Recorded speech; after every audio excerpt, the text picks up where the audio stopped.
എല്ലാവർക്കും നമസ്കാരം. ഇന്നത്തെ വീഡിയോയിലൂടെ സുകന്യ സമൃദ്ധി യോജന അക്കൗണ്ടിലേക്ക് എങ്ങനെ വളരെ ഈസിയായി പൈസ അയക്കാമെന്ന കാര്യമാണ് ഞാൻ ഷെയർ ചെയ്യുന്നത്. ഏറ്റവും പുതിയൊരു അപ്ഡേഷനാണിത്. ലോകത്ത് എവിടെയിരുന്നും ആർക്കും നമ്മുടെ മകളുടെ SS അക്കൗണ്ടിലേക്ക് പൈസ അടയ്ക്കാമെന്നതാണ് ഈ അപ്ഡേഷൻ്റെ പ്രത്യേകത.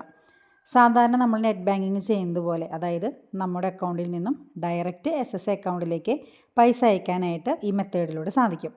SSAയിലെ അംഗമാകുമ്പോൾ നമുക്കൊരു പാസ്ബുക്കും അതേപോലെ ഒരു അക്കൗണ്ട് നമ്പറും ആ പാസ്ബുക്കിൽ എഴുതിയിട്ടുണ്ടായിരിക്കും.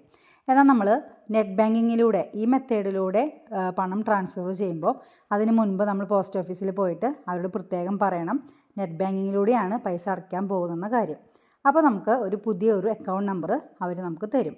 അപ്പോൾ ലഭിക്കുന്ന അക്കൗണ്ട് നമ്പറും ഞാനിപ്പോൾ സ്ക്രീനിൽ കാണിക്കുന്ന IFSC കോഡുമാണ് നമുക്കിനി പണം ട്രാൻസ്ഫർ ചെയ്യാനായിട്ട് ആവശ്യമായിട്ടുള്ളത്.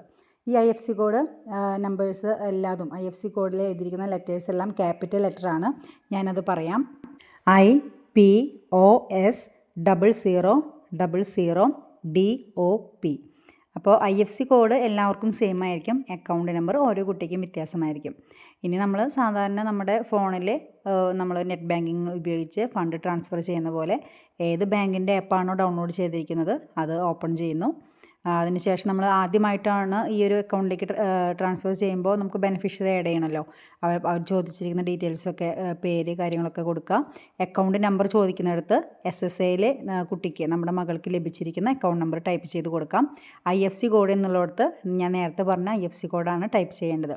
അതിന് താഴെ അവർ രണ്ടൊരു ഓപ്ഷൻ ചോദിക്കും. NEFT എന്ന് പറയുന്ന ഓപ്ഷനാണ് അതിൽ നമ്മൾ ചൂസ് ചെയ്യേണ്ടത്. അപ്പോൾ ഇനി നമുക്ക് ഈ ഒരു മെത്തേഡ് ഉപയോഗിച്ചിട്ട് വളരെ ഈസി ആയിട്ട് ലോകത്ത് എവിടെ ഇരുന്നു വേണമെങ്കിലും നമ്മുടെ മകളുടെ SS അക്കൗണ്ടിലേക്ക് ഫണ്ട് ട്രാൻസ്ഫർ ചെയ്യാനായിട്ട് സാധിക്കും. മാസത്തിലോ അല്ലെങ്കിൽ വർഷത്തിലോ ഒരിക്കലൊക്കെ നമുക്ക് പോസ്റ്റ് ഓഫീസിൽ പോയിട്ട് അത് ഇതേപോലെ പതിപ്പിക്കാനായിട്ടും സാധിക്കും. അപ്പോൾ നിങ്ങളുടെ മകളുടെ കാര്യം നിങ്ങൾ സുരക്ഷിതമാക്കൂ. ഈ വീഡിയോ ഉപകാരപ്പെട്ടെങ്കിൽ നിങ്ങളുടെ കൂട്ടുകാരിലേക്ക് ഷെയർ ചെയ്യാനും മടിക്കരുത്. അടുത്ത വീഡിയോയിലൂടെ കാണാം. Thanks for watching.